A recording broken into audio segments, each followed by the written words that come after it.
Hey all good morning. ఈరోజు 5 కల్లా లేచేసాము. టకటక పిల్లల్ని కూడా రెడీ చేసి అలిపిరి దగ్గరికి వచ్చేసాము. అండ్ బ్యాగేజ్ కౌంటర్లో పైకి వెళ్ళి రెడీ అవ్వాల్సిన డ్రెస్సెస్ అన్నీ ఉన్న బ్యాగ్ పెట్టేసి 6 కల్లా మెట్లు ఎక్కడం స్టార్ట్ చేసాం. మనకి దర్శనం టికెట్స్ 12 ఇచ్చారు. చూద్దాం పిల్లలతో ఆ టైంకి దర్శనానికి వెళ్ళగలమో లేదో. ఎప్పుడైతే నిన్న 2 PM టికెట్స్ ఇస్తున్నారని తెలిసిందో దండం పెట్టుకుందాం అనుకున్నాం అనమాట స్వామికి. స్వామి ఈసారికి బస్ ఎక్కి వచ్చేస్తాము, టికెట్స్ తీసుకొని నెక్స్ట్ టైం కొండెక్కి నిదానంగా ప్లాన్డ్గా వస్తాం స్వామి అని చెప్పి అనుకున్నాము. దేవుడికైనా ఎక్స్క్యూజెస్ చెప్పొచ్చు కానీ పిల్లలకి అస్సలు చెప్పలేము. యాక్చువల్లీ ప్లాన్ అనుకున్నప్పటి నుంచి వాళ్ళకి చెప్తున్నాను అనమాట, మనం ఎక్కాలన్నా కొండ ఎక్కాలి, మోకాళ్ళ పర్వతం వస్తుంది, మినిమం ఒక 3 స్టెప్స్ మోకాళ్ళతో ఎక్కాలి అని చెప్పాను. సో వాళ్ళు అప్పటి నుంచి ఎగ్జైటెడ్ ఉన్నారు, ఎప్పుడెప్పుడు వెళ్తాం తిరుపతి, ఆ కొండ ఎక్కాలి, మోకాళ్ళ పర్వతం చూడాలి ఎలా ఉంటుందో ఎక్కాలి అని. సో వాళ్ళు అస్సలు ఒప్పుకోలేదు. అందుకని ఫైనల్లీ నడుచుకుంటూ ఎక్కడం స్టార్ట్ చేసామన్నమాట. నిన్నంతా మనం స్వామివారి అమ్మని, పద్మావతి దేవితో ఆయన వెళ్ళిన ప్లేసెస్ని, అలివేలు మంగమ్మని తిరిగి పొందిన ప్లేస్ని, అలాగే ఆయన అన్ని ఇలా ఫ్యామిలీ అందరినీ కవర్ చేశాం కదా. ఇక ఇప్పుడు ఆయన్ని చూడడానికి స్టార్ట్ అయ్యాము. పిల్లలతో కొండెక్కడం అంత ఈజీ కాదు. అసలే ఎర్లీ మార్నింగ్ స్టార్ట్ అయ్యాం కదా, అందులో కొండెక్కాలి, ఇంకా మా ఫీడ్స్ చూడాలి. పిల్లలతో అస్సలు తన్వి అసలు దిగట్లేదు, ఎవరో ఒకళ్ళం ఎత్తుకుంటూనే ఉన్నాము. నేను తనని చూసి బాబు కూడా స్టార్ట్ చేశాడు ఎత్తుకోండి అనడం. వీళ్ళని ఎత్తుకొని ఒక 10 స్టెప్స్ ఎక్కడం, ఆగడం, చాలా బ్రేక్స్ తీసుకున్నాం అసలు.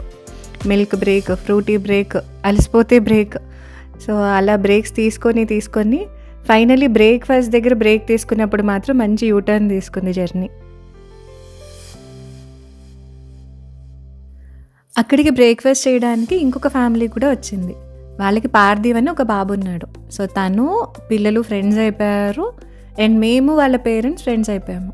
ఇక వాళ్ళతో కలిసి కొండెక్కడం స్టార్ట్ చేసాము. ఒకళ్ళని చూసి ఒకళ్ళు ఫాస్ట్గా ఎక్కడం స్టార్ట్ చేస్తారు. So finally we are free.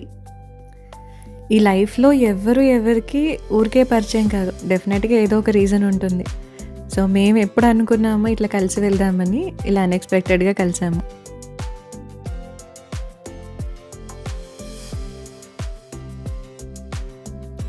ఇప్పుడు ఫ్రీగా నడుస్తూ చుట్టూ ఉన్న కొండ, నేచర్ ఇవన్నీ చూస్తుంటే కట్టెదుర వైకుంఠము కాణా చేయన కొండ అని ఒక అన్నమయ్య సాంగ్ ఉంటుంది. అది ప్రియా సిస్టర్స్ వెర్షన్, నాకు చాలా ఇష్టం. ఆ సాంగ్ రన్ అవుతోంది మైండ్లో. అందులో తిరుమల కొండ గురించి చాలా బాగా ఎక్స్ప్లెయిన్ చేస్తారు అన్నమయ్య. ఇప్పుడు మనం అట్లీస్ట్ కొండ ఎక్కుతున్నాం కదా, వాటి పేర్లేంటో తెలుసుకుందాం. ఫస్ట్ కొండ పేరు శేషాద్రి. విష్ణుమూర్తి పాలసముద్రంలో ఆదిశేషుని మీద పడుకొని ఉంటారు కదా, మరి ఆయన వెంకటేశ్వర స్వామిగా అవతరించి భూమి మీదకి వచ్చినప్పుడు ఆయన్ని సేవించడానికి ఆదిశేషు కూడా కిందకి ఒక పర్వతంలా మారి కిందకు వస్తారు. అందుకనే ఈ కొండని శేషాద్రి అని అంటారు. సెకండ్ కొండ పేరు నీలాద్రి. వెంకటేశ్వర స్వామి డైరెక్ట్ యువకుడిగా వస్తారు కదా భూమి మీదకి, వచ్చినప్పుడు ఒక పుట్టలో ఉంటారు. ఒక ఆవు ఏం చేస్తుందంటే డైలీ అక్కడికి వెళ్ళి ఆ పుట్టలో ఉన్న స్వామికి పాలు ఇచ్చి మళ్ళీ రిటర్న్ వెళ్తూ ఉంటుంది. ఆ గొల్లవాడికి డౌట్ వస్తుంది, ఎందుకు ఈ ఆవు అన్నిట్లాగా పాలు ఇవ్వట్లేదు, ఇద్దరికి బాగానే ఇచ్చేది కదా అని. సరే అయితే ఫాలో అవుదామని చెప్పి ఆవు వెనకాలే వెళ్తాడు. వెళ్ళిన తర్వాత ఆ పుట్ట దగ్గరికి వెళ్ళడము, అందులో ఉన్న వెంకటేశ్వర స్వామికి ఆ పాలు ఇవ్వడం అంతా చూస్తాడు. చూసేసరికి ఆయన కోపం వస్తుంది. అంటే అప్పటికి ఆయన దేవుడని ఆయనకు తెలియదు కదా. సో ఎవరో నార్మల్ మనిషి అనుకుంటారు. అనుకొని ఎవరికో ఇట్లా పాలు ఇవ్వడం ఏంటి అని కోపం వచ్చి గట్టిగా దాన్ని కొట్టబోతే వెంకటేశ్వర స్వామి వెంటనే వెళ్ళి అడ్డం పడతారు.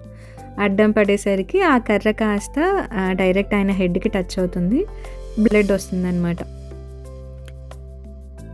తర్వాత అంటే ఆ ఊండంతా మానిపోయినా కానీ అక్కడ హెయిర్ రాదు.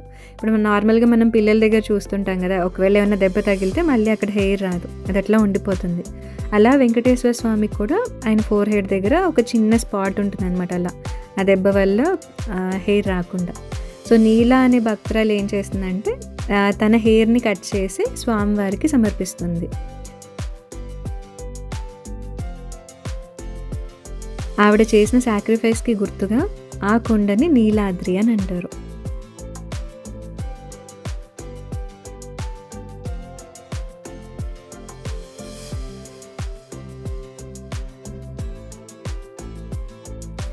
థర్డ్ కొండ గరుడాద్రి.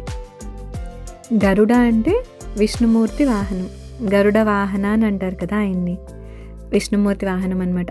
ఆయన కూడా సేమ్ మరి వెంకటేశ్వర స్వామిగా అవతరించి విష్ణుమూర్తి కిందకు వచ్చేసారు.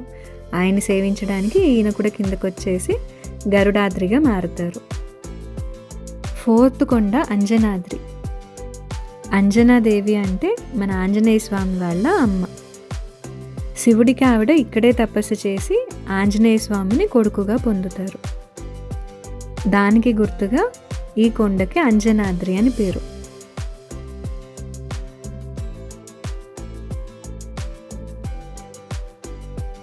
ఫిఫ్త్ కొండ వృషభాద్రి.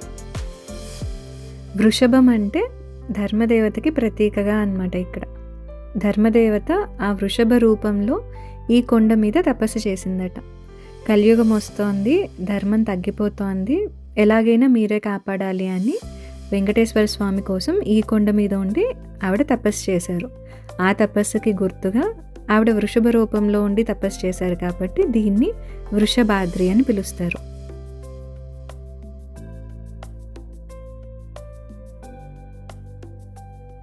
సిక్స్త్ కొండ నారాయణాద్రి. ఇక్కడ కూడా సేమ్ ఇందాకట్లాగే కలియుగం వస్తోంది, జనాలు ఏమైపోతారో వాళ్ళందరినీ రక్షించాలి అని శాంతి కోసం అని ఋషులు మునులు అందరూ ఈ కొండ మీద వచ్చి తపస్సు చేశారు. ఇక్కడ కనుక మనము నారాయణ్ని స్మరిస్తే చాలా ఈజీగా ఆయన ప్రసన్నం అవుతారట. అందుకని ఈ కొండ పేరు Narayanadri.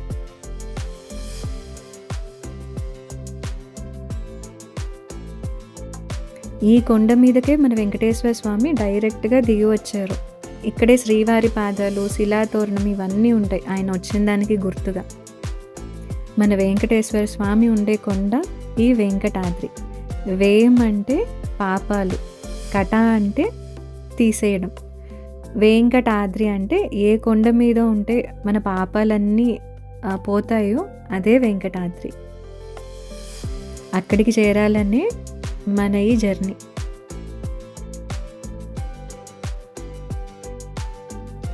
Finally we made it. ఇంతకీ ఎన్ని అవర్స్ పట్టిందో చెప్పలేదు కదా, 6 hours పట్టింది. 6కి స్టార్ట్ అయ్యే మార్నింగ్, వచ్చేసరికి 12 అయింది.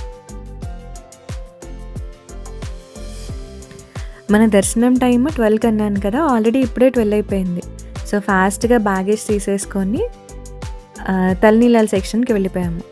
అది అవ్వగానే స్నానం చేసేసి లంచ్ చేసుకొని క్యూ లైన్లోకి వెళ్ళాము 2 o'clock కల్లా. అండ్ దర్శనం చాలా బాగా జరిగింది. బయటకు వచ్చేసరికి 10 అయింది. ఇంకా 10కి ప్రసాదాలు తీసుకొని రూమ్కి వచ్చి చెక్అవుట్ చేసేసి Tirumala to Tirupati last bus ఎక్కామన్నమాట. ఇలాంటి మరిన్ని వీడియోస్ కోసం please like, share and subscribe.